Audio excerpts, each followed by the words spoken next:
Elimination disorders are disorders that occur in children, and they are characterized by having problems going to the bathroom, both to defecate or to urinate. Although it's not uncommon for young children to have occasional accidents, but it starts to be a problem when this behavior occurs repeatedly for longer than 3 months, especially in children older than 5 years. There are two types of elimination disorders, namely Encopresis and Enuresis. Enuresis refers to how children repeatedly and mostly urinate in inappropriate places. It may be voluntarily or involuntarily. For example, children avoiding taking off their clothes when urinating, and they urinate in their clothes. There are two forms of enuresis, namely nocturnal enuresis and diurnal enuresis.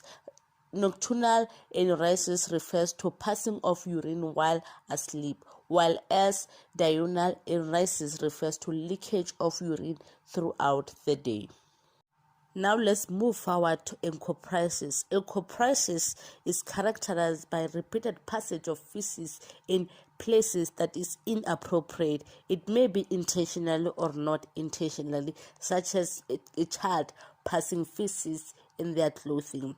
There are 3 subtypes of Encopresis depending on their cause. They are namely retentive Encopresis, manipulative Encopresis, or even stress-related Encopresis. It is a retentive Encopresis is similar to Encopresis with constipation and overflow incontinence. Manipulative Encopresis, this is where the child purposely expels a stool to achieve some goal, for example, seeking attention or expressing their anger. They pass feces in their clothing to express their anger. Stress-related Encopresis is related to stressful life events. They pass feces in their clothes because they are under some sort of stress.